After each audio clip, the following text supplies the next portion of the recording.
Heading डालोगे बेटा?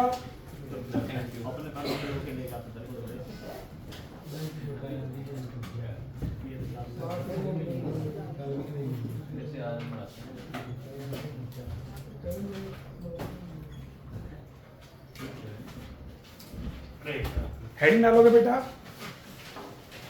Limitations of open structure of glucose. अभी कल ही बनाया था और आज इसमें कमियां भी दिखेंगी बेटा अपने को। Limitations of open structure of glucose. तो बेटा ग्लूकोज का ओपन स्ट्रक्चर हमने बनाया, लेकिन ऐसी बहुत सारी बातें हैं जो ओपन स्ट्रक्चर से एक्सप्लेन नहीं हो रही। मेन उनमें 3 बातें हैं, वो तीनों बातें मैं 1 बाय 1 यहाँ लिखवा रहा हूँ विद एक्सप्लेनेशन, फिर मैं आपको समझा दूंगा बेटा। तो आप लिखोगे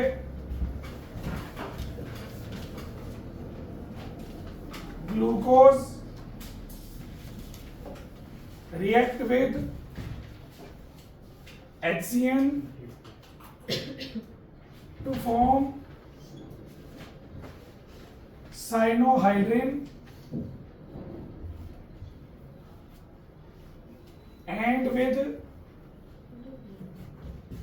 NH2OH to form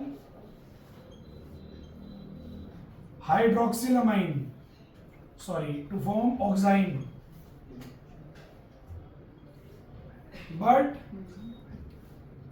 it does not react with 2,4-DNP, sodium bisulfite or Skiff test.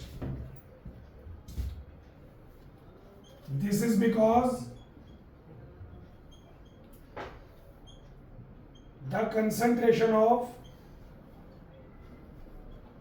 open form of glucose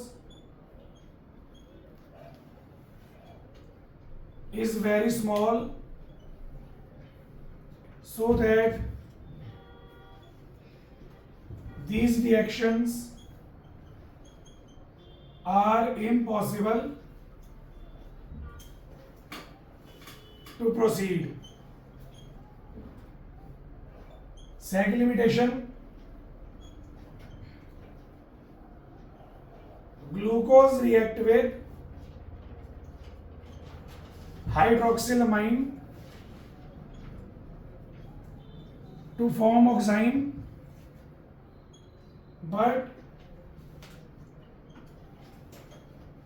glucose pentacetate do not react with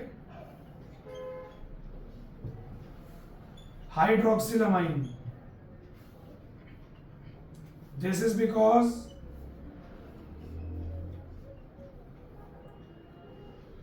in glucose pentacetate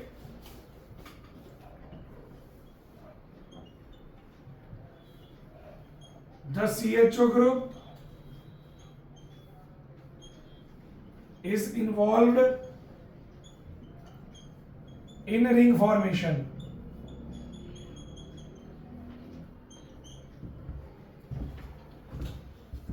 Third beta, glucose exists in 2 crystalline forms, that is alpha glucose and beta glucose. Alpha glucose melting point 419 Kelvin, dextrotetri with an angle of 19.2 degree. Beta glucose melting point 423 Kelvin, dextrotetri with 112.4 degree.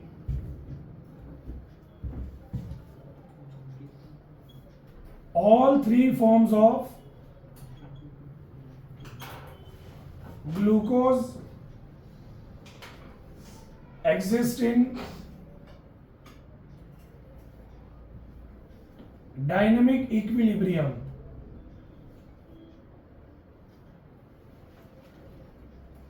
ये फटाफट note कर लो बेटा, फिर समझा देता हूँ, then फिर आगे चलेंगे।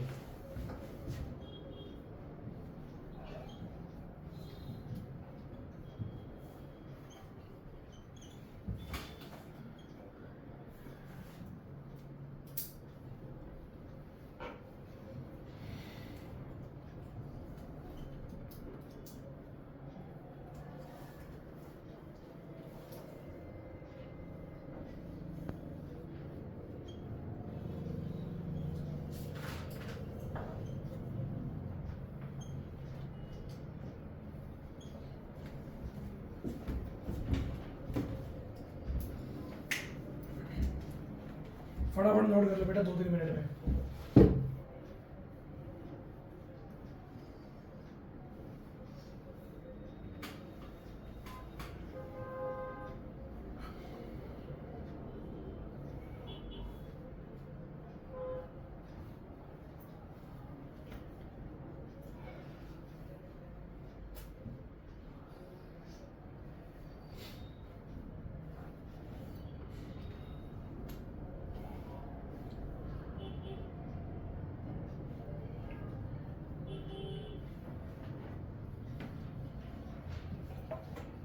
तो शाम को ऐसे आएगा रे, आदत आप मैं तो हाँ बोली नहीं थी, आप बोला ऐसे लगा था आपने। मैंने बोला तो आते हैं तो मैं बताता हूँ। ऐसे हाँ बताया नहीं सर आपने बोला नहीं। घर आके बताऊँगा। गली के नुक्कड़ पे गोलगप्पे की रेडी लगती होगी ना तेरे घर। वहाँ ये थोड़ी अंदर चला गया है। ये तो प्रॉपर बुला नहीं मानेगा।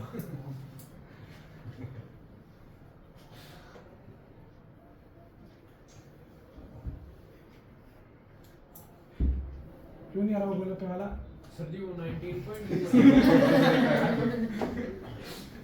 मेरे को पता हाँ जी बेटा 19.2 है।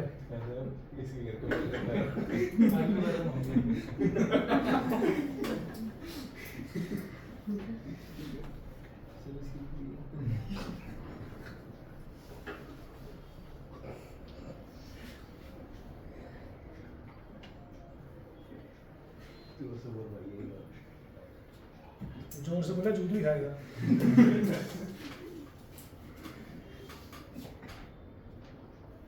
अब तो वीडियो चल रही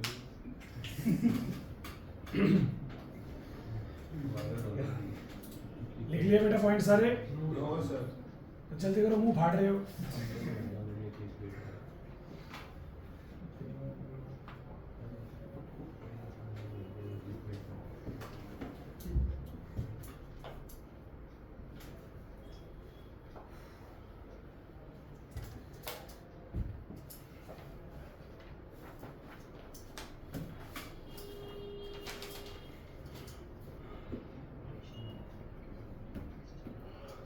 मैं तो क्या है सर घर चले जाते हैं, अब मानना ही नहीं, छुट्टी कर दो, एक दिन की तो बात थी।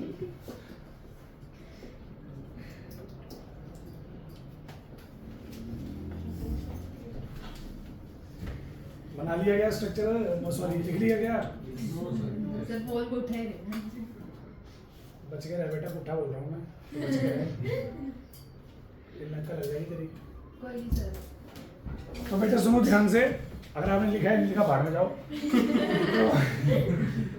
जैसे भी मैं बोल रहा था, कल ना हमने ग्लूकोज का ओपन स्ट्रक्चर बनाया था। अब जो ओपन स्ट्रक्चर हमने बनाया है, बहुत सारी चीज़ें उससे एक्सप्लेन हो गई। जैसे कल मैंने आपको 6 रिएक्शंस करवाई थी, तो वो 6 रिएक्शंस ओपन स्ट्रक्चर को ही तो सपोर्ट कर रही थी। बहुत सारी चीज़ें ऐसी हैं जो ओपन स्ट्रक्चर से एक्सप्लेन हो गई, लेकिन बहुत सारी चीज़ें ऐसी भी हैं जो ओपन स्ट्रक्चर एक्सप्लेन नहीं कर पाया।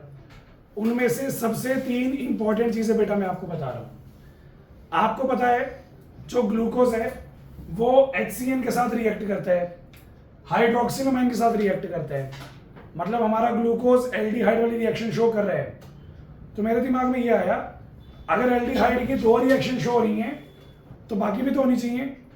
मैंने बाकी ट्राई करी, मैंने रिएक्शन करवाई 2,4-DNP के साथ, सोडियम बाइसल्फाइड के साथ, अमोनिया के साथ रिएक्शन करवाई। अमोनिया के साथ रिएक्शन करते हैं ना तो स्किफ बेस बनता है बेटा। रिएक्शन का नाम होता है स्किफ टेस्ट, समझ गए। तो अगर ये दोनों रिएक्शन कर रहे हैं, बाकी भी तो करनी चाहिए क्योंकि एल्डिहाइड ग्रुप है, बाकी नहीं करता बेटा ग्लूकोज। HCN के साथ रिएक्ट करेगा, हाइड्रोक्सिलमाइन के साथ रिएक्ट करेगा, लेकिन 2,4-DNP के साथ नहीं कर रहा। तो मैंने बोला ये क्या बात हुई, एल्डिहाइड तो दोनों में है, अगर तू पहले वाली रिएक्शन शो कर रहा है तो बाद वाली भी कर। तो इसने रीजन क्या दिया, इसने रीजन दिया बेटा कंसंट्रेशन बहुत कम है।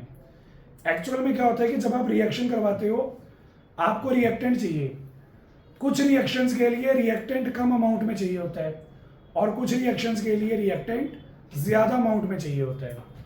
जो हमारी ये दोनों रिएक्शन है इनके अंदर रिएक्टेंट चाहिए था कम अमाउंट में, तो ये रिएक्शंस हो गई। बाकी की जो रिएक्शंस है बेटा उनके लिए रिएक्टेंट चाहिए था ज्यादा अमाउंट में। अब सर हमें कैसे पता अमाउंट कम है या ज्यादा, वो आपको मैंने थर्ड पॉइंट में बता दिया बेटा। थर्ड पॉइंट में मैंने बताया ओपन स्ट्रक्चर की कंसंट्रेशन सिर्फ 0.5% होती है। इतनी कम कंसंट्रेशन में ये दोनों तो रिएक्ट कर जाएंगे, लेकिन बाकी के जो तीन हैं वो इतनी कम कंसंट्रेशन में रिएक्ट नहीं करेंगे, इसलिए बाकी की रिएक्शन शो नहीं होती। तो वही मैंने आपको लिखवाया, this is because concentration of open form is very small so that these reactions are impossible to proceed. पहला पॉइंट क्लियर है। पहले पॉइंट का कंक्लूजन ये है, कुछ रिएक्शन शो करता है और कुछ रिएक्शंस को शो नहीं करता एल्डिहाइड की। दूसरी लिमिटेशन बेटा, आपको मैंने रिएक्शन करवाई थी, ग्लूकोज जो है हाइड्रोक्सिलमाइन के साथ रिएक्ट करता है और बनाता है ऑक्साइन। करवाई थी कल मैंने ये रिएक्शन, कार्बोनिल को डिटेक्ट करने वाले में करवाई थी बेटा। ग्लूकोज तो हाइड्रोक्सिलमाइन से रिएक्ट कर जाता है, लेकिन ग्लूकोज का जो पेंटाएसिटेट है जो मैंने एनहाइड्राइड के साथ बनाया था, ग्लूकोज का पेंटाएसिटेट हाइड्रोक्सिलमाइन से रिएक्ट नहीं करता। अब ये क्या बात हुई, ग्लूकोज खुद कर जाता है, ग्लूकोज का डेरिवेटिव नहीं करता। ऐसा थोड़ी होना चाहिए, अगर ग्लूकोज रिएक्ट कर रहा है तो उसके डेरिवेटिव को भी रिएक्ट करना चाहिए, बट ऐसा नहीं है। क्यों नहीं है बेटा, बिकॉज जब आप ग्लूकोज का पेंटाएसिटेट बना देते हो तो ग्लूकोज का जो एल्डिहाइड होता है वो रिंग स्ट्रक्चर बनाने में बिजी हो जाता है, और क्योंकि वो रिंग स्ट्रक्चर बना रहा है तो CHO रिएक्ट करने के लिए अवेलेबल ही नहीं है बेटा। यहाँ CHO रिएक्ट करने के लिए अवेलेबल है, ऑक्साइन बनेगा, पेंटाएसिटेट में वो रिंग बनाना शुरू कर देता है और रिंग बनाने की वजह से वो रिएक्शन के लिए अवेलेबल नहीं है, जिसलिए रिएक्शन नहीं होगी। तो ये दूसरी लिमिटेशन है। क्यों? क्योंकि हमें तो लगा था ओपन स्ट्रक्चर होता है, लेकिन ये तो रिंग बनाने चला गया, इसका मतलब ओपन स्ट्रक्चर नहीं है। गलत है बेटा। तीसरी सबसे इंपॉर्टेंट बात, ग्लूकोज जो है वो 2 क्रिस्टलाइन फॉर्म में एग्जिस्ट करता है। ऐसा तो हमें बताया ही नहीं। कल मैंने तुम्हें ओपन फॉर्म का स्ट्रक्चर बनवाया, कितने स्ट्रक्चर बनाए तुमने? 1। अगर मैंने 1 स्ट्रक्चर बनाया तो इसका मतलब ओपन फॉर्म तो एक ही है, फिर ये 2 फॉर्म कहाँ से आ गई? इसका मतलब ये दोनों फॉर्म ही ओपन नहीं है, ये क्या है? साइक्लिक है। ग्लूकोज एक्चुअल में साइक्लिक फॉर्म में एग्जिस्ट करता है बेटा। 2 साइक्लिक फॉर्म होती है इसकी, एक अल्फा ग्लूकोज और एक बीटा ग्लूकोज। दोनों का मेल्टिंग पॉइंट लगभग सेम है, 3-4 डिग्री का फर्क है, लेकिन दोनों के रोटेशन में बहुत फर्क है। दोनों लाइट को राइट हैंड साइड पे ही घुमाएंगे, लेकिन एक घुमाएगा 19 डिग्री और एक घुमाएगा 100 से भी ज़्यादा डिग्री। रोटेशन में फर्क है बेटा। तो ये हमारे पास हमारे 2 तरह के ग्लूकोज हैं जो ओपन स्ट्रक्चर ने बताए ही नहीं। ये दोनों फॉर्म ओपन स्ट्रक्चर के साथ इक्विलिब्रियम में है, जहां अल्फा की परसेंटेज होती है 34, सॉरी बेटा गलत हो गई, अल्फा की परसेंटेज होती है 35.5, बीटा की होती है बेटा 64। टोटल कितनी हो गई? 99.5 और 0.5 इसकी होती है बेटा 100% हो जाएगा। तो ये 3 फॉर्म एग्जिस्ट करती हैं। अगर आप ध्यान से देखोगे तीनों इक्विलिब्रियम में है, अल्फा बीटा में कन्वर्ट हो सकता है और बीटा अल्फा में, पर डायरेक्ट कन्वर्ट नहीं होगा। अल्फा पहले किस में कन्वर्ट होगा? ओपन किस में कन्वर्ट होगा? अल्फा और बीटा में से मोर स्टेबल कौन है? जो ज्यादा बन रहा है बेटा। बीटा फॉर्म अगर ज्यादा बन रही है तो beta form is more stable then the alpha form. समझ गए? अब देखो अगर मैं अल्फा ग्लूकोज को बीटा ग्लूकोज में कन्वर्ट करूंगा तो उसकी रोटेशन भी तो चेंज हो जाएगी। यहां पे रोटेशन है 19 डिग्री, बीटा बनाऊंगा तो वो चेंज हो जाएगी। इसे हम बोलते हैं म्यूटा रोटेशन। क्या बोलते हैं बेटा? म्यूटा रोटेशन एक प्रोसेस है। उस प्रोसेस में जब हम एक फॉर्म को दूसरे फॉर्म में कन्वर्ट करते हैं तो हमारे मॉलिक्यूल की ऑप्टिकल एक्टिविटी भी चेंज हो जाती है। The change in the optical activity of a substance when one form is converted to another is called mutarotation. तो मैं आपको अभी म्यूटा रोटेशन की डेफिनेशन लिखवा रहा हूं, फिर मैं आपको म्यूटा रोटेशन करके दिखाऊंगा, अल्फा को बीटा में कन्वर्ट करके दिखाऊंगा। बेटा समझ में आ गया? डेफिनेशन लिखोगे, mutarotation, the conversion of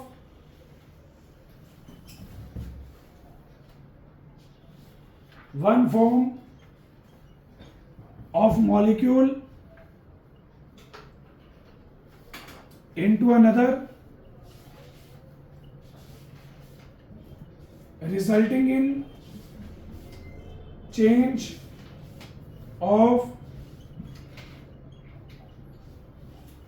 optical activity of molecule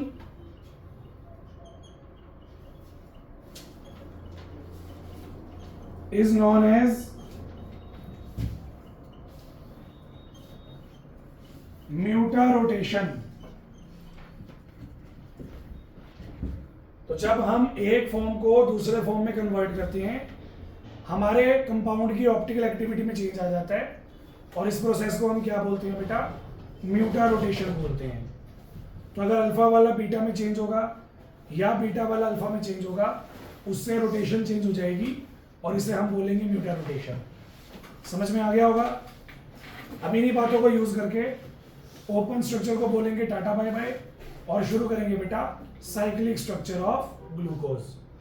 दो तरह के बनवाऊंगा, पहले फिशर और फिर Haworth.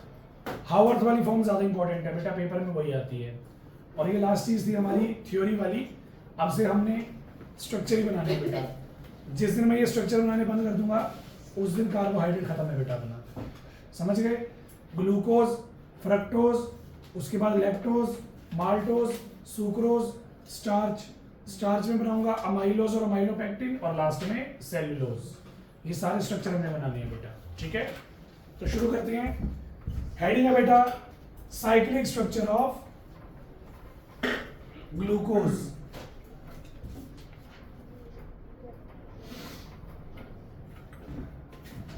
Cyclic structure of glucose.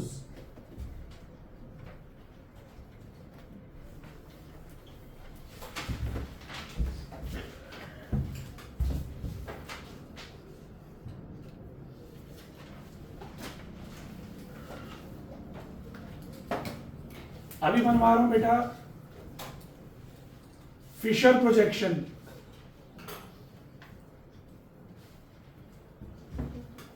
अभी जो बना रहे हैं वो कौन सा प्रोजेक्शन है? Fisher projection.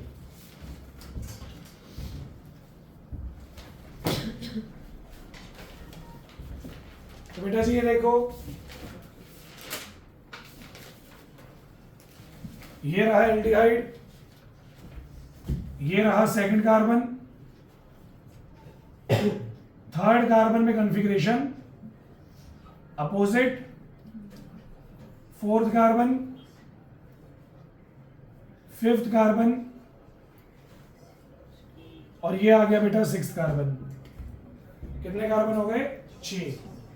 तो ये 6 के 6 कार्बन हमने बना लिए ओपन फॉर्म में। इसे मैं कन्वर्ट करूंगा साइक्लिक में। इधर बनाऊंगा अल्फा और इधर बनाऊंगा बीटा। अब सुनो एक बार, इसका नाम है plus because it is dextrorotatory और वैसे ये ग्लूकोज है। मैं इसके आगे डी और लगा रहा हूं बेटा। इस डी का क्या मतलब है? ये डी, अरे ये रहा भाई डेक्स्ट्रो, तो ये डी है कॉन्फ़िगरेशन। आपने ये डी कब लगाना है बोर्ड पे देख लो। आपने क्या करना है? ओपन फॉर्म का पिनल्टीमेट कार्बन देखना है। पिनल्टीमेट बोले तो सेकंड लास्ट। कौन सा? आपने पिनल्टीमेट कार्बन देखना है बेटा, पिनल्टीमेट सेकंड लास्ट। अगर पिनल्टीमेट कार्बन पे OH राइट में है तो आप लिख दोगे D, और अगर पिनल्टीमेट पे लेफ्ट में होता तो L, राइट में होगा तो D, लेफ्ट में होगा तो, क्योंकि हमारे पिनल्टीमेट कार्बन पे OH राइट में है, यहां से शुरू होती है ना चेन, पिनल्टीमेट कार्बन पे OH राइट में है, तो हम इसके नाम क्या लगाएंगे, तो ये है बेटा D प्लस ग्लूकोज। मैं इसको कन्वर्ट करूंगा किसमें, अल्फा फॉर्म में। बोर्ड पे देखो सभी,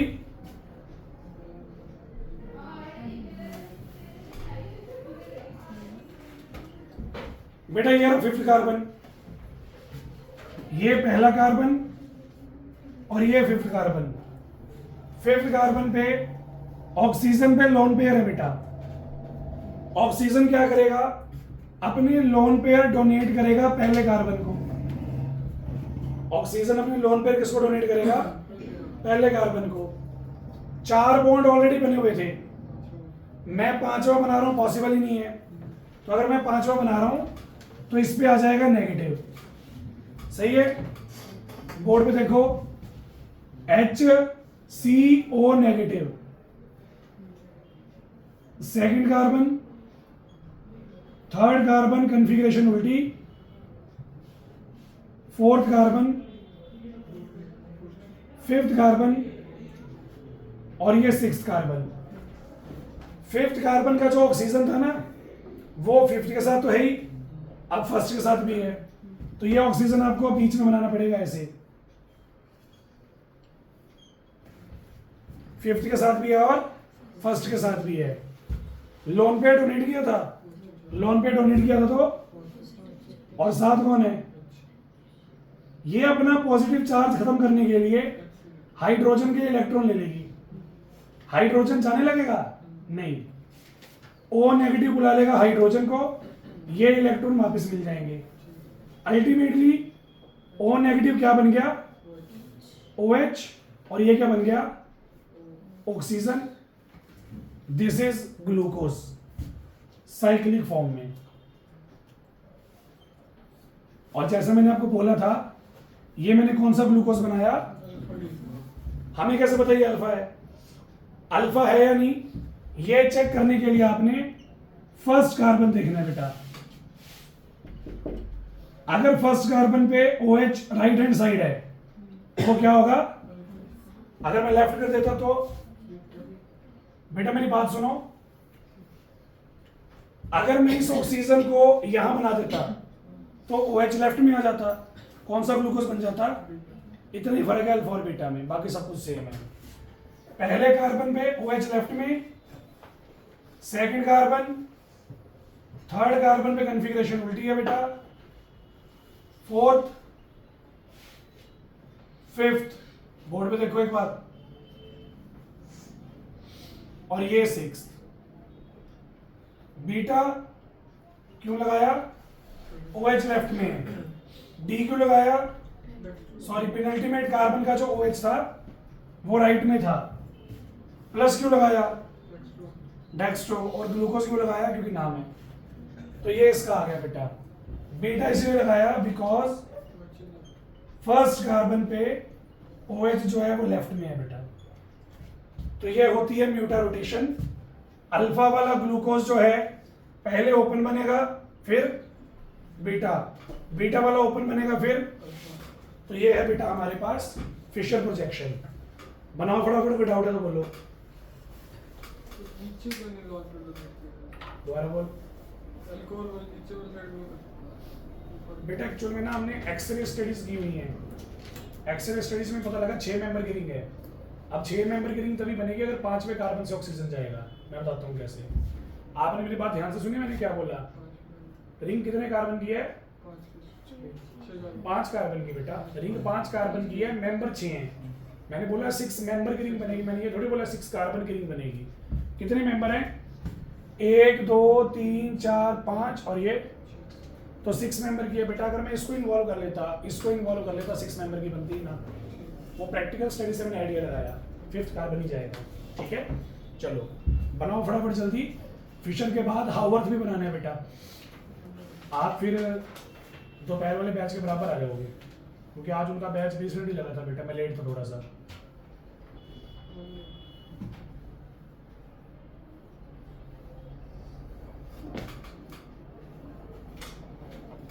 अरे वजीर सर आ गए। अच्छा, और मैथ्स कौन करवा रहा तुम्हें? नहीं सर आया। ये करवा रहे थे। वो गर्ल्स को दे दिया। तो गर्ल्स को दे दिए। क्या नाम था सर का? Anoop sir. Sorry, Anoop sir. Anoop sir. और नए कौन आए? नवदीप सर। मनदीप। प्रकाश की गलती थी कल। तुम्हारी कुछ गर्ल्स और बॉयज़ की कंबाइन क्लास में लगती है? नहीं अब नहीं, पहले थी। वो कहने लगेगी। दोबारा का तो पता नहीं, अब तो नहीं। कॉल आया था बेटा, इसलिए पूछ रहा था। कंबाइन क्लासेस के लिए 1.5 घंटे के लिए बुला रहे थे। नहीं दे रहे।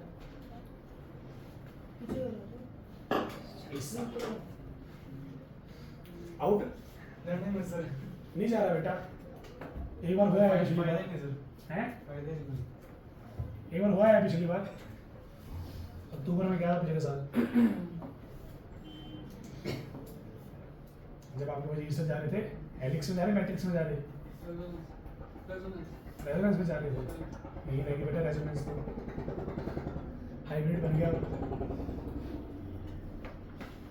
एक्चुअली में बेटा कॉल आई थी केमिस्ट्री के लिए भी और मैथ्स के लिए भी, इसलिए पूछ रहा हूँ।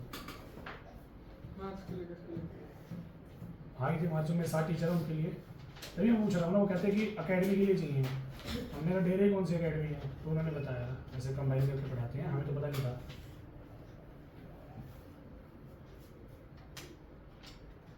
अरे कहते शनिवार को 10 बजे आ जाओगे। मैंने कहा नहीं, मैं स्कूल में होता हूँ। तो रिसेप्शन वाले मैम थे, कहते 11 बजे। मैंने कहा नहीं, मैं स्कूल में होता हूँ। फिर कहते 12 बजे। मैंने कहा मैं घर आता हूँ। उस टाइम तो घर ही आया हूँ यार, 12:15 तो मैं घर पहुँचता हूँ।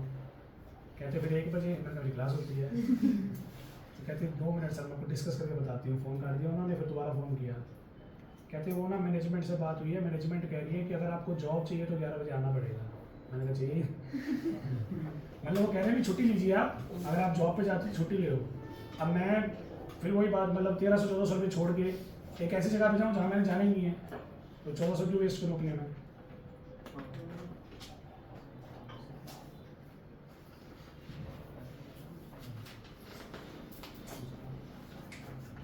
सर भाई का काम हाँ जी। पैसे कहाँ पे ज़्यादा मिल रहे हैं? पैसे कहाँ पे ज़्यादा मिल रहे हैं मतलब? वहाँ पे 1400 रुपये इनकम हो रहे हैं, वहाँ पे जाके तो कितने पास हो रहे हैं? यहाँ पे कुछ भी नहीं दे रहे थे इतना, तो बोल रहा हूँ यहाँ कुछ खास नहीं था। और वो भी पता नहीं, अगर सिलेक्ट होऊंगा तो ना, समझ गए? ऐसे क्या फ़ायदा पैसे वेस्ट करने का। यहाँ 2.5 घंटे के लिए जाता हूँ, वहाँ बढ़िया है बेटा। बाकी टीचर कैसे रहते हैं? हाँ जी, बाकी टीचर कैसे रहते हैं? मेरे पास कोई और ऑप्शन नहीं है। मान लो अकेडमी नहीं है मेरे पास, और ना मेरे पास वैसा कोई स्कूल है, मैं क्या करूँ फिर? आपको पता है जो हमारा, मैं जहाँ पे पहले था BR स्कूल में, चैतन्य जो हो गया है, वहाँ 7.5 घंटे का स्कूल है बेटा। उसके बाद टीचर्स का स्टे बैक भी है, तो हम तो निकल लिए वहाँ से भी, हम तो नहीं रुकेंगे। अब स्कूल तो चल ही रहा है, क्यों चल रहा है स्कूल? नीड तो है ही बेटा लोगों को। अब जिसको नीड है, जिसके पास कोई और काम नहीं है, वो तो जाएगा ही वहाँ पे, क्या वजीर करेगा? सर पता नहीं कैसे रहते हैं। हाँ जी, वजीर सर नहीं वजीर सर तो ऐसा है ना बेटा, बुला लेते हैं। बुला भी लेते होंगे। और हर एक चीज़ का पता है क्या होता है, सर का वहाँ पे होल्ड बहुत हो गया ना, कि तो यानी कि सर अभी कोई 6-7 महीने साल से थे वहाँ पे, काफ़ी टाइम से, तो उसका बहुत फर्क पड़ता है बेटा। एक इमेज क्रिएट हो जाती है। वो बंदों को वही, मतलब बच्चों को वही चाहिए, चाहे पल्ले पढ़ रहा है चाहे नहीं पढ़ रहा है, वही चाहिए, वो चीज़ हो जाती है। भी वो सब देखे हुए हैं, उनसे बात हुई है, उनके साथ हमें मतलब टाइम स्पेंड करना आता है, बस वही ज़रूरी है, वो चीज़ है। पढ़ाई हो रही है नहीं, वो तो बात की बात है। बना लिए ये? इसी खुशी में डेफिनेशन लिखोगे, एनोमर्स। एनोमर्स बेटा, एनोमर्स खुशी किस चीज़ की? है। तेरा मुंह तोड़ दे, चुप रहे, बैठ जा तू, मार खा लेगी, ठीक है ना? हमारे सर थे, वो कहते DP सर का मंत्र मान, लड़का लड़की एक समान। हाँ जी, एनोमर्स क्या होते हैं बेटा? अल्फा ग्लूकोज और बीटा ग्लूकोज में क्या फर्क है? सारा तो सेम है, बस पहले कार्बन पे कॉन्फ़िगरेशन अपोजिट है बेटा। ऐसे मॉलिक्यूल जिनका मॉलिक्यूलर फॉर्मूला सेम है, स्ट्रक्चर भी सेम है, बस पहले कार्बन पे कन्फिग्रेशन अपोजिट है, ऐसे मॉलिक्यूल्स को हम क्या बोलते हैं? एनोमर्स बोलते हैं। तो लिखोगे molecules having same molecular formula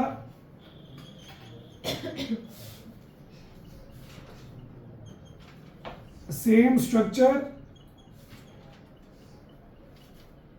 but differs in configuration at C1 carbon atom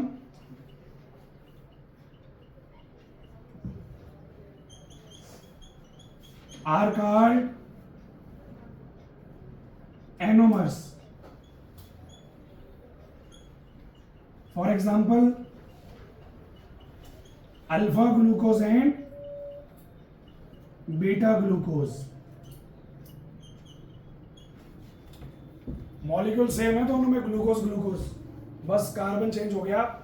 पहले कार्बन पे OH राइट में है तो अल्फा और दूसरे पे है तो बीटा। सही है? चलो लगा सर चलो भाग, तेरी छुट्टी होगी, जा 6 बजे आएगी। इस टॉपिक के बाद छुट्टी है बेटा, ये 6 बजे जाएगी, ठीक है? चलो दोबारा हेडिंग डालो, साइक्लिक स्ट्रक्चर ऑफ ग्लूकोज, लेकिन इस बार प्रोजेक्शन अलग है बेटा, हावर्थ प्रोजेक्शन।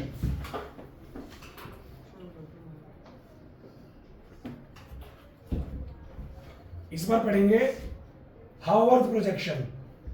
सर एग्जांपल में वो नीचे क्या लिखा है? Alpha glucose and beta glucose है, alpha fructose and beta fructose, मतलब मॉलिक्यूल सेम रहे, बस अल्फा बीटा चेंज हो जाए। अल्फा सुक्रोज बीटा सुक्रोज होती नहीं है, बकवास कर दी मैंने, मोनोसेकेराइड ही होती है बेटा। अल्फा राइबोज बीटा राइबोज हो सकता है, ग्लूकोज बता दिया, फ्रक्टोज बता दिया, सुक्रोज एक डाइसेकेराइड है, उसमें अल्फा बीटा नहीं होता, ठीक है? चलो तो एनोमर्स के बाद अब हम पढ़ रहे हैं बेटा साइक्लिक स्ट्रक्चर हावर्थ प्रोजेक्शन में। हावर्थ ने भी साइक्लिक स्ट्रक्चर बनाया, लेकिन वो दिखने में थोड़ा सा ज्यादा बढ़िया है बेटा, मतलब ज्यादा अंडरस्टैंडेबल है, उसे हम अच्छे से पढ़ सकते हैं, समझ सकते हैं। हावर्थ ने साइक्लिक स्ट्रक्चर बनाने के लिए एक ऐसी रिंग चूज करनी थी जिस रिंग में 5 कार्बन हो और 1 ऑक्सीजन हो, और पहले कार्बन से 5वें कार्बन की जो बॉन्ड है वो ऑक्सीजन के थ्रू जुड़ी हो। ऐसा स्ट्रक्चर ढूंढना बेटा कोई नॉर्मल बात तो है नहीं। जैसे मैं देखो, ये मैंने एक स्ट्रक्चर ढूंढ लिया, इसमें 5 कार्बन है, बट जो ऑक्सीजन है वो पहले और दूसरे के बीच में है, तो ये तो इम्पॉसिबल सी बात है ना। ऐसा कोई कंपाउंड ढूंढना जहां पहले और 5वें वाले में ऑक्सीजन आ रही हो। तो बेटा हम हमारी केमिस्ट्री के दूसरे पोर्शन पे गए। केमिस्ट्री का दूसरा पोर्शन है हेटेरोसाइक्लिक केमिस्ट्री। हेटेरोसाइक्लिक केमिस्ट्री में हम ऐसे कंपाउंड पढ़ते हैं जो रिंग कंपाउंड हैं, बट उसके अंदर कार्बन हाइड्रोजन के अलावा भी आइटम आ रहे हैं, ऑक्सीजन आ गया, नाइट्रोजन आ गया, सल्फर आ गया, इस तरीके से। तो हमने ना एक रिंग ढूंढी, और वो रिंग है बेटा पायरान। कौन सी रिंग है? ये होती है पायरान, देख लो ध्यान से, ये पायरान है बेटा। हालांकि इसमें डबल बॉन्ड भी होते हैं, वो डबल बॉन्ड मैंने रिड्यूस कर दिए, हाइड्रोजन लगा दिए बेटा। तो ये पायरान की रिंग है। और अगर आप इसे ध्यान से देखोगे, कौन कौन से कार्बन के बीच में ऑक्सीजन है? फर्स्ट और फिफ्थ। यही तो चाहिए मुझे, फर्स्ट और फिफ्थ के बीच में ऑक्सीजन चाहिए। तो ये पायरान हमारे लिए परफेक्ट है बेटा। तो ये आप लिखोगे Haworth choose pyran ring, Haworth choose pyran ring for the structural representation of